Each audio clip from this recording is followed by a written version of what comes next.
Hello friends, मैं अभिषेक आपका स्वागत करता हूं अपने यूट्यूब चैनल डिजी नॉलेज हब में। आज की इस वीडियो में हम क्लास 10 मैथ्स के आर डी शर्मा के चैप्टर नंबर 9 कोऑर्डिनेट ज्योमेट्री की एक्सरसाइज 9.3 के पार्ट 2 को कंप्लीट करेंगे। इससे पिछली वीडियो में हमने इसके क्वेश्चन 1 से लेकर 30 तक के क्वेश्चंस का डिस्कशन कर लिया था। इसके अलावा हमने section formula and distance formula से रिलेटेड क्वेश्चंस भी पिछली वीडियोज में सॉल्व कर लिए थे। तो आइए अपनी इस वीडियो को स्टार्ट करते हैं और आगे क्वेश्चंस को समझते हैं। सो देखिए, क्वेश्चन नंबर 30 तक हमने पिछली क्लास में देख लिया था। अब हम आते हैं क्वेश्चन नंबर 31 पे। So that the mid point of the line segment joining the points is also the mid point of the line segment joining the points 8, 6, 0, 10। इसका मतलब है कि इस क्वेश्चन में हमें इनके मिड पॉइंट्स निकालने हैं और जब हम दूसरे इनके मिड पॉइंट्स निकालेंगे, अगर ये सेम आ जाते हैं, यही हमें ऐसा शो करना है। सो फॉर्मूला बहुत सिंपल है मिड पॉइंट का। देखिए, जब हमने इन दोनों कोऑर्डिनेट से मिड पॉइंट निकाला तो 4,8 आया। इन दोनों कोऑर्डिनेट से मिड पॉइंट निकाला, अगेन 4,8 ही आएगा। सो इस तरीके से हमने यहाँ पर शो कर दिया कि दोनों लाइन सेगमेंट के मिड पॉइंट एक ही है। अगला क्वेश्चन देखिए, डिस्टेंस बताना है। Find the distance of the point 1,2 from the mid point of the line segment joining the point this and this. कहता है कि 6 और 8 और 2 और 4 के मिड पॉइंट से किसी पॉइंट 1,2 तक की दूरी को हमें ये बताना है। तो मान लेते हैं कि ये दूरी हमें निकालनी है, तो ये तो जब ही निकलेगी जब दो कोऑर्डिनेट्स होंगे। सो दूसरा कोऑर्डिनेट कब आएगा? जब हम इनके मिड पॉइंट को निकालेंगे, यानी कि 6, 2, 8, 8, 4, 12, 12 से कितना बनेगा? 6। तो ये आ गया हमारा इसके कोऑर्डिनेट। अब हमें इसमें क्या लगा देना? Distance formula. So distance formula क्या कहता है? Under root of x2 - x1 का स्क्वायर प्लस y2 - y1 का स्क्वायर। फॉर्मूला किस तरीके से बनता है इसका डिस्कशन भी हमने पिछली क्लास की वीडियोज में कर लिया था। 33rd क्वेश्चन देखिए, क्या कहता है? ए और बी हमारे दो पॉइंट हैं और पी कोऑर्डिनेट्स हमें निकालना है, जबकि एपी और बीपी दे रखा है। यानी कि ये जो लाइन सेगमेंट है ये किस रेशियो में बट रही है? ये क्वेश्चन में हमारा गिवन है 3:4 के रेशियो में ये बट रही है। सो अब हमारे पास में ये पॉइंट है 1,4, यहाँ पॉइंट है 5,2। हमें एक्स वाई के कोऑर्डिनेट्स निकालने हैं। फॉर्मूला यहाँ मेंशन्ड है। फॉर्मूले के बेसिस पे m इंटू का 5 यानी कि 3 × 5 प्लस का 4 × 1, इस तरीके से हम फॉर्मूले में वैल्यूज डालेंगे और लास्ट में देखिए, जब हम लास्ट में आंसर निकाल रहे होंगे तो भले ही इस तरीके से आ जाए हमारे आंसर, लेकिन लास्ट में हम जरूर लिख कर आएंगे। So the coordinates of P B. So देखिए, लास्ट में हमारी स्टेटमेंट अगर हम इस तरीके से लिखते हैं तो एग्जामिनर के लिए ये कंफ्यूजन नहीं रह जाती कि आंसर क्या है। So basically, so the coordinates of P B 22/7, इस तरीके से हमारा ये आंसर कंप्लीट हो जाएगा। अगला क्वेश्चन देखिए, हमें यहाँ पे vertex of a parallelogram proof ही करनी है। अगर हमें इससे आगे रोम्बस या रेक्टेंगल प्रूफ करना होता तो हम इसके आगे की चीजों को भी देखते, लेकिन फिलहाल में हमें सिर्फ कितना प्रूफ करना है? Vertex of a parallelogram. So easily question निकल जाएगा। हम अगर इसे एक पैरेललोग्राम मानते हैं तो ABCD हम सीरियल ऑर्डर में ही लिखेंगे। इसके बाद में अगर इन दोनों का मिड पॉइंट और BD का मिड पॉइंट एक ही पॉइंट पर आ जाता है, तब हम कहेंगे कि ये गिवन जो भी फिगर है ये पैरेललोग्राम का केस हो जाएगी। सो हमने यहाँ पर देखा कि इन दोनों के मिड पॉइंट अगर एक ही पाए जाते हैं, सो हमने देख लिया कि मिड पॉइंट सेम है, तो हमने बोल दिया कि ये पैरेललोग्राम है। लेकिन अब पैरेललोग्राम में ये क्या ये रेक्टेंगल है या नहीं, अगर ऐसा क्वेश्चन पूछा जाता है तो बेसिकली देखिए, इस क्वेश्चन में लिखा नहीं है, लेकिन आई थिंक इसमें कुछ मिसिंग है, क्योंकि क्वेश्चन के लास्ट में जो सोल्यूशन हम देख रहे हैं यहाँ रेक्टेंगल प्रूव किया गया है। तो बेसिकली अगर क्वेश्चन में यह भी बोला जाए कि शो कीजिए कि रेक्टेंगल है या नहीं, तो हमें कैसे करना होगा? उस केस में हमने मिड पॉइंट निकाल लिया, लेकिन हम रेक्टेंगल के केस में जानते हैं कि AC बराबर BD होता है। तो अब हम इनकी लेंथ को भी फाइंड आउट करेंगे। अगर लेंथ इक्वल है तो ये रेक्टेंगल है, अदरवाइज ये रेक्टेंगल नहीं है। 35th क्वेश्चन देखिए, P पॉइंट A और B दे रखा है और हमें यहाँ से M की वैल्यू निकालनी है। तो देखिए, m,6 निकालना है हमें। इस टाइप का क्वेश्चन ऐसे भी बन सकता है कि बताइए रेशियो बताइए, y एक्सिस से अगर ये कट रहा होता तब तो हम क्या ले लेते थे? 0, y। x एक्सिस से अगर ये लाइन सेगमेंट डिवाइड होती तो हम क्या पॉइंट लेते? x, 0। और अगर ये पॉइंट m,6 से डिवाइड होता तो m,6 ले लीजिए, कोई फर्क नहीं पड़ता। वैल्यूज पुट करिए और अपना आंसर निकाल लीजिए। तो देखिए, हम यहाँ पर जैसे r और s दे रखा है तो आप इसे m की फॉर्म में ही रहने दीजिए, कोई फर्क नहीं पड़ता। हमें सिर्फ यहाँ पे अपने आंसर्स निकालना है। तो देखिए, नोटेशन से अच्छा है कि हम एक ही टाइप की नोटेशन को यूज करें ताकि हमारे कंफ्यूजन ना रहे। तो देखिए, ये यहाँ है -4,3, यहाँ है 2,8, यहाँ है जो पॉइंट है m,6। अब देखिए, यदि यहाँ पर m पहले से ही आ चुका है तो हम इसे x, y मान लेते हैं। सो अगर हम यहाँ से m की बात करें तो m कैसे निकलेगा? 2x प्लस का यहां से देखते हैं तो कितना हो जाएगा? -4y। सो बेसिकली अगर हम इस तरीके से सॉल्व करेंगे तब जाके हमारा आंसर निकल कर आएगा 2x माइनस का 4y अपॉन में x प्लस वाई। और अगर हम 6 के अकॉर्डिंग बात करें तो कितना आएगा 8x प्लस का 3y अपॉन में m x plus y upon में x प्लस वाई। अब देखिए जब हम यहाँ से सॉल्व करेंगे यहाँ कितना आएगा 6x प्लस 6y इक्वल्स का 8x प्लस का 3y। यहाँ से इस तरफ ले जाते हैं तो 3y बराबर आ जाएगा 2x के, तो x बाय वाई कितना आएगा, ध्यान रखिएगा x आगे लिखा y पीछे, तो x बाय वाई आ जाएगा हमारा 3/2। सो रेशियो निकल कर आ गया 3/2। इसका मतलब है कि हम यहाँ पर अब 3/2 लेकर m की वैल्यू निकालेंगे, तो m कितना हो जाएगा 3 × 2 6 प्लस का, तो यहाँ पे माइनस का 8 डिवाइड बाय 3 + 2 इज 5। सॉल्व करके कितना आएगा -2/5। यही हमारा आंसर निकल के आ जाएगा। m की वैल्यू जितनी पूछी गई थी और कितनी है -2/5। अगेन 36 क्वेश्चन सेम इसी बेसिस पर। 37 क्वेश्चन पे आते हैं। तो देखिए ABCD एक रेक्टेंगल है जिसके की पॉइंट हमें गिवन है, PQRS इनके मिड पॉइंट है। यानी कि अगर हम गिवन फिगर की बात करें तो ABCD एक रेक्टेंगल है, PQRS इस हर एक साइड के रिस्पेक्टिव मिड पॉइंट्स है। हमसे क्या पूछा जा रहा है कि बताइए कि PQRS जो बनेगा क्वाड्रिलेटरल व स्क्वायर है, रेक्टेंगल है या रोम्बस है। तो देखिए अगर हम इसकी बात करें तो पहले हमें इनके मिड पॉइंट्स को फाइंड आउट करना होगा। जो हमें पता है गिवन फॉर्मूला हमारा इस तरीके से हम लगाएंगे, हमारे मिड पॉइंट आ जाएंगे। अब इसके बाद में अब हमें इस PQRS को क्या प्रूव करना है, रोम्बस, रेक्टेंगल या स्क्वायर में से कोई एक दिखाना है। तो देखिए अब इसे दिखाने के लिए हम क्या करेंगे, PQ की लेंथ निकालेंगे, QR, RS और PS। चारों की लेंथ यदि बराबर आ जाती है तो ये स्क्वायर होगा, रेक्टेंगल का केस ये तब नहीं रहेगा। ऐसा भी हो सकता है कि चारों की लेंथ बराबर आ जाए तो ये रोम्बस भी हो सकता है। लेकिन अब बात रह जाएगी, देखिए रेक्टेंगल, स्क्वायर और रोम्बस, अगर चारों लेंथ बराबर आ गई तो ये स्क्वायर या रोम्बस में से है। लेंथ अगर अलग अलग आ गई तो ये रेक्टेंगल है। सो इजीली हम पता लगा सकते हैं। लेकिन यदि ये स्क्वायर और रोम्बस में से पता लगाना है सो लेंथ अब चारों साइड की बराबर है, लेकिन फिर हम देखेंगे डायगोनल्स को। तो इस केस में डायगोनल बराबर होते हैं, जबकि इस केस में हमारे डायगोनल्स जो है वो बराबर नहीं होते। यानी कि रोम्बस के केस में अगर हम देखें तो D1 D2 में डिफरेंस होता है, जबकि स्क्वायर के केस में D1 D2 इक्वल ही होते हैं।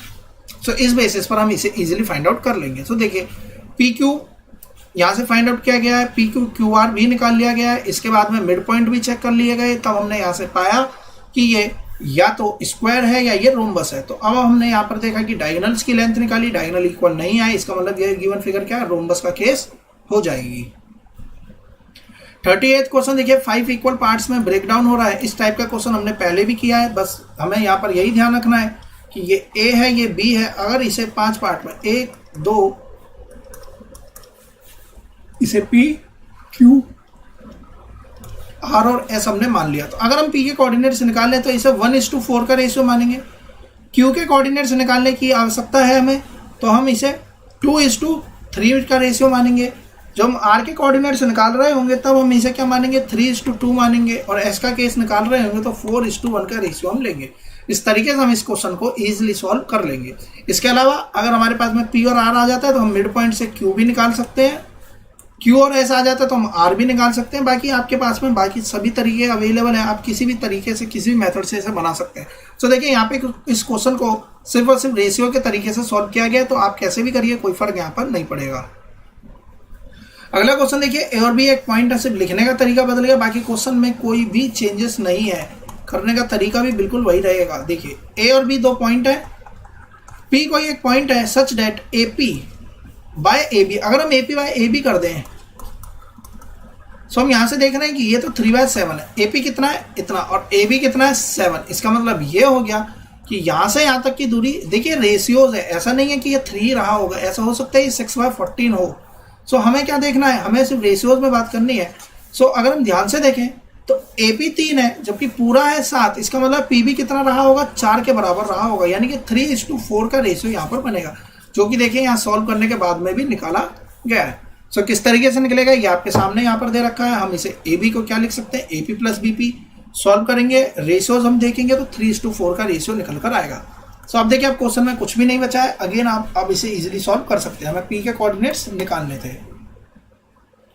40th क्वेश्चन 4 इक्वल पार्ट्स में डिवाइड कर दिया है। इन दोनों के मिड पॉइंट से Q निकलेगा, AQ के मिड पॉइंट से P और QR के मिड पॉइंट से R। क्वेश्चन हमारा सॉल्व हो जाएगा। गिवन यहाँ पर 3 वर्टेक्स हमारे कॉन्जिक्यूटिव का मतलब होता है एक के बाद एक आने वाली, 4th वर्टेक्स हमें फाइंड आउट करनी है। तो देखिए अगर हम यहाँ से डायगोनल्स की देखें और इसके मिड पॉइंट को देखें तो यहाँ से AC से हमने मिड पॉइंट फाइंड आउट कर लिए। अब यदि ये गिवन फिगर पैरेललोग्राम का केस है तो DB के भी तो मिड पॉइंट O ही होगा। सो अब यहाँ से जो वैल्यू निकल के आई 1,1 निकल कर आई। अब इस 1,1 से हम XY निकाल लेंगे, यानी 1 बराबर x + 1/2 और 1 बराबर y + 0/2। इसकी वैल्यू को इक्वेट कर देंगे, 1 बराबर 1 के हमारा आंसर निकल कर आ जाएगा। 42 क्वेश्चन देखिए क्या कहता है, The points 3, -4 and 6, -6, 2 are the extremities of a diagonal। तो extremities of a diagonal का मतलब है कि एक इस तरफ है डायगोनल के पॉइंट और एक इस तरफ है। तीसरी वर्टेक्स हमने इस तरफ मान लिया और हमें इस वर्टेक्स की वैल्यू की बात करनी है। तो अगेन देखिए पैरेललोग्राम में सेम रिपीट हो गया, ऊपर वाला ही क्वेश्चन है, सेम उसी बेसिस पर हम इसे भी बना लेंगे। नेक्स्ट क्वेश्चन देखिए, मिड पॉइंट के कोऑर्डिनेट्स दे रखे हैं ट्रायंगल के, हमें वर्टेक्स के ट्रायंगल्स के वर्टेक्सेस को फाइंड आउट करना है। अब ये अपने आप में अलग सा क्वेश्चन यहाँ पर आया है। तो देखिए अब तक हमारे पास में जो क्वेश्चन थे उसमें ABC गिवन होता था, हम मिड पॉइंट फाइंड आउट करते थे। यहाँ मिड पॉइंट गिवन है और हमें क्या फाइंड आउट करना है, ABC के कोऑर्डिनेट्स फाइंड आउट करने हैं। देखिए हमने इसे x1 x2 से डिनोट कर लिया। अब हमें क्या करना है, अगर हम इसकी बात करें x1, ये x1 है, ये y1 है,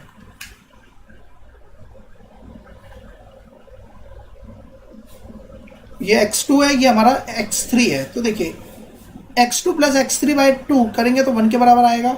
सो यहाँ से एक इक्वेशन बनी। y2 + y3 करेंगे तो ये 1 के बराबर आएगा, 2 इक्वेशन यहाँ से बन गई। अब हम ई पॉइंट की बात करेंगे, यहाँ से भी एक इक्वेशन, 2 इक्वेशन बनेंगे, यहाँ से भी 2 इक्वेशन बनेंगे। सो यदि हम x वाली तीनों इक्वेशंस को आपस में लिख दें तो यहाँ पर 2 बार x जुड़ेगा 1, 2 बार x2 जुड़ेगा तो 2 ही बार x3 भी जुड़ेगा। इधर 6, 2, 4 यानी कि 6, 4, 10, 2, 12 के बराबर ये वैल्यू आएगी। हम यहाँ से 2 से डिवाइड कर देंगे, ये इक्वेशन बनेगी। अब देखिए यदि एक इक्वेशन है हमारी और दूसरी इक्वेशन है x1 + का x2 बराबर है 6 के। सो देखिए यदि इस वाली वैल्यू को इसमें पुट कर दे तो x3 निकल कर आ जाएगा कितना, 6 है तो x3 कितना बनेगा, 0 के बराबर बनेगा। सो देखिए हमने क्या करना है, अब इन चारों इक्वेशंस को लेकर हमें वैल्यूज फाइंड आउट करनी है। अब देखिए x2 + x3 यदि 2 है सो x1 कितना बनेगा, 4 बनेगा। x3 + x1 4 है, यानी x3 + का x1 4 है। सो यदि ये दोनों वैल्यू 4 है तो x2 कितना रहेगा, 2 रहेगा। तो देखिए हमारे पास में x1, x2, x3 आ गए। ठीक उसी तरीके से हम y1, y2, y3 भी फाइंड आउट कर लेंगे। तीनों को एक बार लिखेंगे और तीनों को जोड़ देंगे, फिर इसके बाद इसी तरीके से इसमें से घटा देंगे, यानी कि 8 वाले में से 5th वाले को घटाएंगे, फिर 6th वाले को अलग से, फिर 7th वाली इक्वेशंस को, हमारे तीनों वर्टेक्स के कोऑर्डिनेट्स पता चल जाएंगे। अगला क्वेश्चन देखिए कहता है कि कोई एक स्ट्रेट लाइन है जो कि डिवाइड कर रही है गिवन लाइन सेगमेंट को और किस रेशियो में डिवाइड करेगी ये हमें निकालना है। तो देखिए इस टाइप का क्वेश्चन हम कैसे बनाएंगे, 3, -1, 8, 9 और जो लाइन सेगमेंट है मान लेते हैं कि हमारी लाइन सेगमेंट है x - y - 2 बराबर का 0। हमने इसके कोऑर्डिनेट्स, हमने इसके रेशियोज को मान लिया m/n। अब यदि हम इसकी बात करें x कोऑर्डिनेट और y कोऑर्डिनेट, तो देखिए हमने pair of linear equation in 2 variable में समझा था कि 2 स्ट्रेट लाइन जहाँ पर आपस में कट करती है वो इसका कॉमन पॉइंट होता है और वही इसका सोल्यूशन भी होता है। यानी कि गिवन इक्वेशन में, इस वाली इक्वेशन में एक्स वाई के जो भी पॉइंट, हम यहाँ से कोई भी पॉइंट पिक करें गिवन इक्वेशन को सेटिस्फाई करेगा। हम यहाँ से पॉइंट निकालते हैं तो देखिए x की वैल्यू m की टर्म में ही आएगी, y की वैल्यू भी m और m की टर्म में ही आएगी। x की जो भी वैल्यू आती है इस इधर पुट कर देते हैं, y की जो भी वैल्यू आएगी इधर पुट कर देंगे, बराबर इस इक्वेशन के रखेंगे और हमारा आंसर निकल के आ जाएगा। तो देखिए x की वैल्यू सॉल्व करने पर इतने निकल कर आया, y कैसे निकलेगा तो 9m माइनस n अपॉन में m प्लस n, तो ये आ गया हमारा y, ये आ गया हमारा x। इन दोनों को उठाकर इस गिवन इक्वेशन में रख देंगे। तो देखिए x की जगह पे x माइनस y है तो ध्यान रखिएगा साइन यहाँ माइनस है तो ये अंदर के साइन को भी बदल देगा, इसका मतलब है यहाँ ब्रैकेट जरूर लगाइएगा। तो देखिए यहाँ ब्रैकेट इसीलिए लगा देंगे क्योंकि यहाँ पे माइनस n किस में बदल जाएगा, प्लस में। सो जब हम यहाँ से सॉल्व करेंगे तो m n का रेशियो इजिली हम फाइंड आउट कर लेंगे। नेक्स्ट क्वेश्चन देखिए, 3 वर्टेक्स गिवन है, हमें 4th वर्टेक्स यहाँ से फाइंड आउट करनी है। तो अगेन मिड पॉइंट के तरीके से हम इजिली इस क्वेश्चन को भी बना सकते हैं। पिछले क्वेश्चन में वैल्यूज दे रखी थी, यहाँ ए बी की फॉर्म में क्वेश्चन दे रखा है। अगले की बात करते हैं, देखिए 2 वर्टेक्स है पैरेललोग्राम की एंड डायगोनल कट कर रहे हैं 2, -5 पर। अब हमें बाकी की वर्टेक्स को फाइंड आउट करना है। तो देखिए ए, ओ और सी में बात करें तो ओ मिड पॉइंट है तो यहाँ से हम सी निकाल सकते हैं और अगर हम इसमें बात करें तो ये भी मिड पॉइंट है, तो हम इसकी वैल्यू जो है भी मिड पॉइंट के फॉर्मूले से भी डी के कोऑर्डिनेट्स को फाइंड आउट कर लेंगे। अगेन मिड पॉइंट कोऑर्डिनेट्स के दे रखे हैं तो वर्टेक्स के कोऑर्डिनेट्स निकाल लें। तो अब ये क्वेश्चन सेम उसी तरीके से हो गया। ये 3,4 है, सॉरी मिड पॉइंट्स के कोऑर्डिनेट्स दे रखे हैं हमारे पास में, ये गिवन नहीं है, यानी कि ये x1 y1 x2 y2 x3 y3 मान लेते हैं इसे 3,4, इसे मान लेते हैं 4,6 और इसे मान लेते हैं 5,7। अब देखिए अब हम कैसे सॉल्व करेंगे। x1 प्लस का x2 बराबर x1 plus x2 divide by 2 आएगा, तो बराबर इसके आएगा 3 के, हम इसे लिख देते हैं 6। अगर हम इन दोनों की बात करें तो देखिए x2 प्लस का x3 डिवाइड बाई 2 बराबर आ जाएगा 4 के, तो 4 इंटू 2 8 हो जाएगा। अब यहाँ से देखते हैं तो x1 प्लस का x3 डिवाइड बाई 2, तो ये बराबर आएगा 10 के। और अगर हम तीनों को जोड़ दें कितना आएगा, 2 ब्रैकेट में x1 प्लस x2 प्लस का x3 इक्वल्स का 10 6 16 और 8 24। तो देखिए 24 यहाँ से 12 बचेगा, तो x1 प्लस x2 प्लस का x3 कितना हो गया 12। जबकि ये दोनों मिलाकर 6 है, तो इसका मतलब x3 भी 6 रहा होगा। ये दोनों मिलाकर 8 है, इसका मतलब ये 2 रहा होगा। अब ये दोनों मिलाकर 10 है, तो इसका मतलब ये 4 रहा होगा। तो देखिए 4 2 6 हमारे 3 कोऑर्डिनेट्स निकल गए। सेम इसी तरीके से y भी हम यहाँ से फाइंड आउट कर लेंगे।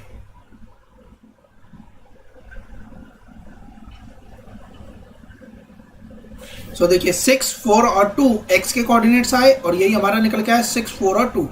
हो सकता है कि इन्होंने x1 x2 x3 किसी और को लिया हो, हमने किसी और को ले लिया, इससे कोई फर्क नहीं पड़ेगा। आप एक बार नोटेशन ले लीजिएगा, डायग्राम बना लीजिए, इसके बाद आपका करेक्ट आंसर निकल कर आ जाएगा। अगला क्वेश्चन देखिए, लाइन सेगमेंट P और Q ट्राइसेक्ट हो रही है, यानी कि 3 बराबर बराबर भागों में बट रही है। A और B सच दैट A जो है वह P के नियर है। सो देखिए ये हो गया 1:2 का रेशियो। B को एक बार भूल जाते हैं तो, और जब हम B की बात करेंगे तो A को हम हटा देंगे, तब रेशियो बन जाएगा 2:1 का। सो 2:1 का रेशियो तब यहां से निकल कर आ जाएगा।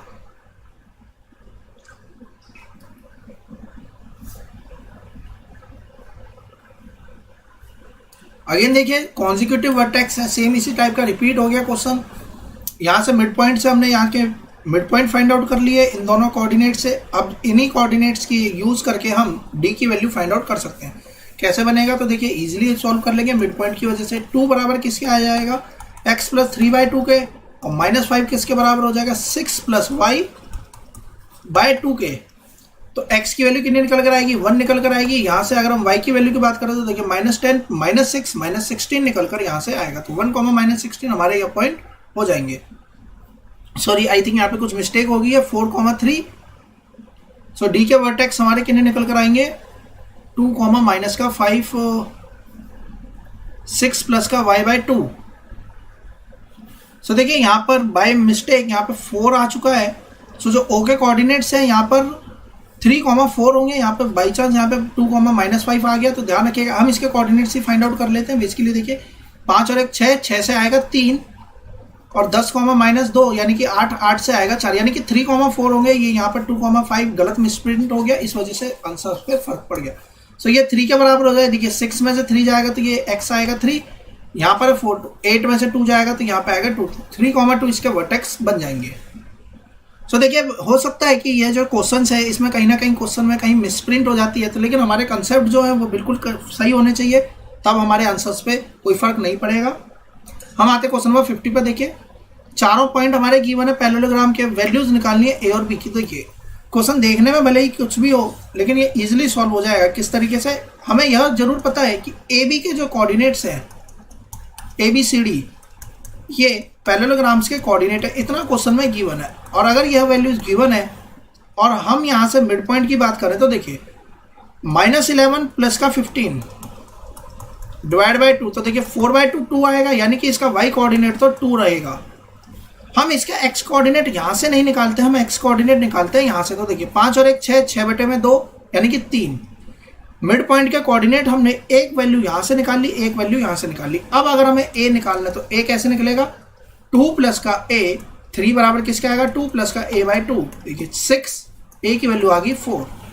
हम यहाँ से b निकालेंगे कैसे, तो देखिए 1 प्लस b/2 इक्वल्स का 2। सो b कितना बनेगा, 3 के बराबर बनेगा। तो a आ गया 4, b आ गया हमारा 3। सो a 4 आ गया, b हमारा 3 आ गया। इजिली हम इसे सॉल्व कर लेंगे। यानी हमें करना क्या था, सिर्फ मिड पॉइंट के कोऑर्डिनेट्स ढूंढने थे। अगर हम यहाँ से कोऑर्डिनेट निकालते हैं तो 2a प्लस का 1/2 माइनस 11 प्लस का 15/2 सॉल्व करेंगे, ये वैल्यू 2 आ जाएगी। और जब हम इस तरीके से निकालेंगे, दोनों को इक्वेट कर देंगे, हमारे आंसर्स निकल कर आ जाएगा। जैसे कि यहाँ पर अलग अलग दोनों तरीके से कोऑर्डिनेट्स निकाल लिए। देखिए, एक तरीके से यहाँ निकाल लिया, दूसरे तरीके से यहाँ निकाल लिया। इसको इसके बराबर रख देंगे और बी वाले को इसके बराबर रख देंगे, क्योंकि आपस में जब ये मिड पॉइंट है ही है तो ये वैल्यूज तो सेम ही रहेगी। तो इस तरीके से हमने इसे सॉल्व कर लिया। अगला क्वेश्चन देखिए, कोऑर्डिनेट मिड पॉइंट के गिवन है और हमें बाकी वर्टेक्स निकालनी है। सेम रिपीट हो रखे हैं, एक भी कोई फर्क नहीं पड़ेगा, एक ही टाइप के क्वेश्चन है, आप अपने से भी बना सकते हैं। Line segment P Q trisect हो रही है, तो देखिए पी क्यू की वैल्यू दे रखी है, सारी कुछ दे रखा है। पहली बार में हम 1:2 का रेशियो लगाएंगे, दूसरी बार में 2:1 का रेशियो लगाएंगे।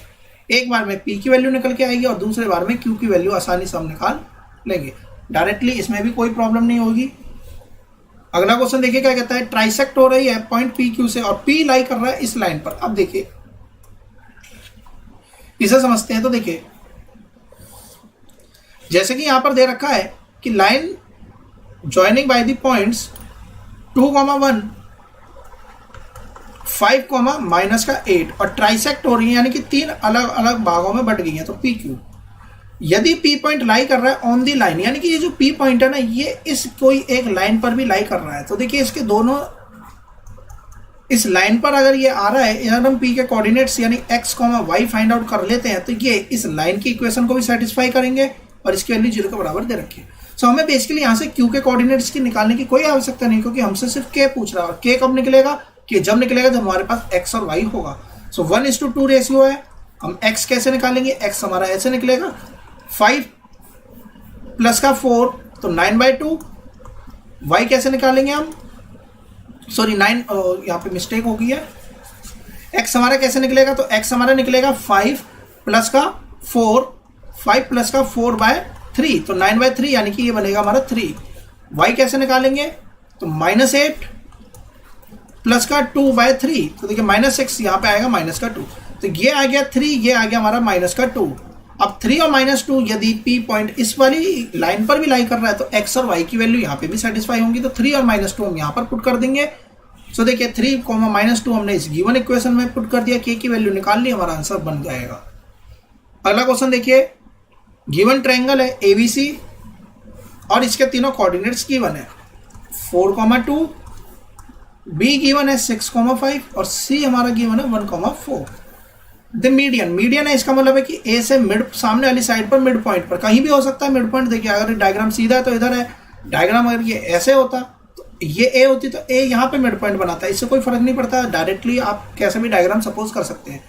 Mid point from A meet the BC को कहाँ मीट कर रहा है? D पॉइंट पर। अब D के कोऑर्डिनेट्स तो हम निकाल सकते हैं, 6 और 1 7/2, 5 4 9/2।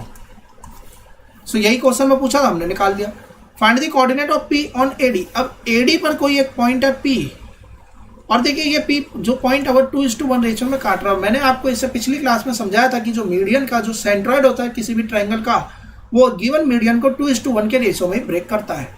सो इसका मतलब है कि ये भी 2:1 के रेशियो में ब्रेक करेगा। और अगर हम यहाँ से बनाते हैं BE और यहाँ से बनाते हैं CF, तो हम पाएंगे कि यहाँ पर जो पॉइंट है Q और R और P, तीनों ही पॉइंट के जो कोऑर्डिनेट्स है वो सेम ही निकल कर आएंगे, क्योंकि ये अगेन 2:1 रेशियो में ही ब्रेक हो रहा है। तो अगर 2:1 का रेशियो बन ही रहा है तो इसका मतलब है कि जो सेंट्रॉइड पॉइंट है वो सेम ही आएगा। तो देखिए जब हमने 2:1 का रेशियो से सॉल्व किया तो हम P आसानी से निकाल सकते हैं, क्योंकि मिड पॉइंट दे रखा है। तो ये पॉइंट भी है, ये पॉइंट भी है, रेशियोज भी गिवन है। अगेन यहाँ पर बात करेंगे तो यहाँ भी मिड पॉइंट हम यहाँ से भी निकाल लेंगे। तो देखिए ये मिड पॉइंट हमारा बन गया। हम यहाँ से भी अगर ये गिवन हमारा क्या बनना है, यहाँ पे ये मिड पॉइंट बन गया। तो अब अगर हम इस वाली लाइन सेगमेंट की बात करें BE की, तो भी रेशियो 2:1 है। तब भी हम सॉल्व करेंगे तो हम यहाँ से यह पाएंगे कि देखिए जब मिड पॉइंट था तो E के कोऑर्डिनेट्स हमने निकाल लिए, F के कोऑर्डिनेट्स निकाल लिए, और इसके बाद में जो रेशियोज था 2:1 का था। तो जब हमने मिड पॉइंट की बात में जो सेंट्रॉइड पॉइंट देखा उसमें देखिए P भी सेम है, Q भी सेम है, और अगर हम ध्यान से देखें तो R भी सेम है। सो P Q R तीनों ही केस में कोऑर्डिनेट एक ही पॉइंट आ रहे हैं, 11/3 11/3। सो इसका मतलब है कि ये तीनों पॉइंट एक ही पॉइंट पर लाई कर रहे हैं, कोइंसाइड कर रहे हैं, और ऐसा जब ही हो पाएगा जब यह किसी एक पॉइंट पर इंटरसेक्ट करेंगे, और वह पॉइंट कहलाता है हमारा सेंट्रॉइड ऑफ द ट्रायंगल। सो इस तरीके से क्वेश्चन हमारा सॉल्व हो जाएगा। नेक्स्ट क्वेश्चन देखिए, पैरेललोग्राम के वर्टेक्स हैं, हम इसमें मिड पॉइंट वाले फॉर्मूले से बाकी की जितनी वैल्यूज हैं वो इजीली फाइंड आउट कर लेंगे, इसमें कोई भी किसी भी तरीके की दिक्कत हमारे क्वेश्चन में नहीं होगी। अगेन अगला क्वेश्चन देखिए, A P by P B, तो इसका मतलब है कि पी एक लाइन सेगमेंट ए बी को डिवाइड कर रहा है। सो ए पी दे रखा है के और पी बी दे रखा है 1, यानी कि वही λ/1 कह लीजिए या k/1 का केस बन रहा है। यदि पी पॉइंट इस गिवन लाइन पर लाई कर रहा है x + y = 0 पर, तो इसका मतलब है कि यहाँ पर x y के जो भी कोऑर्डिनेट होंगे उसे हम यहाँ पे पुट करेंगे। सो इस तरीके से हम अपना k की वैल्यू फाइंड आउट कर लेंगे। सो देखिए किस तरीके से बनाएंगे, k/1 रेशियो हो गया, a के कोऑर्डिनेट से 3, -5, b के कोऑर्डिनेट से -4, 8। मैंने आपको पिछली क्लास में समझाया था कि m/n का रेशियो यदि होता है तो हम इसे लैम्डा भी मान सकते हैं, λ/1। तो लैम्डा बेसिकली यहाँ पर k से डिनोट कर दिया, तो k की जो भी वैल्यू निकल कर आएगी वही ये रेशियोज में बढ़ जाएगा। मान लीजिए k की वैल्यू 2/3 निकल कर आती है, तो इसका मतलब रेशियो कितना रहेगा 2/3:1, और इस 3 को हम यहाँ ले जाएंगे, यानी कि रेशियो आ जाएगा 2:3। सो देखिए x की वैल्यू पुट करी हमने, k की फॉर्म में आंसर आया, y की वैल्यू पुट करेंगे तो अगेन k की फॉर्म में आंसर आएगा। और ये दोनों इक्वेशंस यानी x और y हम कहाँ पुट कर देंगे, इस वाली गिवन इक्वेशन में। हमने इसमें पुट करा, यहाँ से k की वैल्यू निकल कर आई 1/2। इसका मतलब है जो ट्रायंगल ये जो k रेशियोज बटेगा वो कितना बनेगा, 1:2 का रेशियो यहाँ पर होगा। अब अगला क्वेश्चन देखिए क्या कहता है, the mid point p of the line segment joining the points lie on the line segment joining the point this, find the ratio in which p divide cd and also find the value of y। देखिए simple सा question है, बस language थोड़ी सी घुमा दी गई है। कोई एक पॉइंट है ए बी -2, 0, कहता है mid point p of the line segment joining the point given lies on the line segment joining the point. अब ये मिड पॉइंट है, p तो मिड पॉइंट है, ये यहाँ से क्लियर है, लेकिन CD का ये मिड पॉइंट है ऐसा कुछ भी क्वेश्चन में मेंशन नहीं है। तो ध्यान रखिएगा CD के केस में मिड पॉइंट नहीं दे रखा है, जबकि AB के केस में P जो है वो मिड पॉइंट है। सो यदि P मिड पॉइंट है तो हम यहाँ से मिड पॉइंट की वैल्यू निकालेंगे, कितना आएगा -6, 4, 2। सो ये वैल्यू आएगी हमारी 6:2। अब ये है m/n का रेशियो। हमारा क्वेश्चन अब कितना बच गया कि 2 पॉइंट है C और D, और हमारे पास में P ये कोऑर्डिनेट्स है और m/n के रेशियो में बांट रहा है। अब वैल्यूज निकालिए, अब हम आसानी से वैल्यू पुट करके सॉल्व कर सकते हैं। सो ध्यान रखिएगा यहाँ पर मिड पॉइंट यहाँ दिया था, CD के लिए मिड पॉइंट कहीं पर भी लिखा हुआ नहीं है, सिर्फ इतना ही लिखा है कि जो P जो मिड पॉइंट है AB का वह लाइन सेगमेंट जो कि CD से बन रही है उसे पर लाई कर रहा है। हम आते हैं 58th क्वेश्चन पे, यदि C पॉइंट डिवाइड कर रहा है इंटरनली इन लाइन सेगमेंट्स को 3:4 के रेशियो में, तो x² y² निकालिए। सो देखिए C पॉइंट गिवन है, हमारे पास में B पॉइंट गिवन है, तो देखिए कितने इजीली हम सॉल्व कर लेंगे। A है यहाँ पर B है, 2, 5 x, y 3:4। C point given है क्वेश्चन में -1, 2। सो बेसिकली अब हमारे पास में क्या वैल्यू गिवन नहीं है, x की वैल्यू फाइंड आउट हमें करनी है। तो -1 बराबर किसके हो जाएगा, देखिए 3x प्लस का 8/7, यहाँ से हम x निकाल लेंगे। 2 बराबर किसके हो जाएगा, 3y प्लस का 20/7, यहाँ से हम y निकाल लेंगे। सो दोनों ही इक्वेशन से हमने एक्स वाई फाइंड आउट कर लिए। एक्स वाई की जो भी वैल्यू निकल के आएगी उसका स्क्वायरिंग कर दीजिए, आंसर बन जाएगा। 59th क्वेश्चन सेम इसी बेसिस पर हो जाएगा, लेकिन बस यहाँ पे कोऑर्डिनेट हमारे वैल्यूज ना देकर x1 y1 इनकी टर्म्स में दे रखे हैं। तो देखिए हमें यहाँ से ये पता है कि यदि हम इसका मिड पॉइंट निकालें तो इस तरीके से निकलेगा। और अगर हम यहाँ से मिड पॉइंट निकालें तो देखिए x1 प्लस का x3/2 y1 प्लस y3/2 जितना होगा उतना ही x प्लस x2/2 होगा और उतना ही y प्लस y2/2 भी होगा। सो इसका मतलब है यहाँ से हम इन दोनों को इक्वेट करेंगे। सो देखिए 2 से 2 कट जाएगा तो कितना आएगा, x1 प्लस का x3 बराबर का x2 प्लस x1। इस तरीके से चारों कोऑर्डिनेट्स आएंगे। तो अब हम यहाँ से वैल्यूज फाइंड आउट करके इनके आंसर्स लिख देंगे।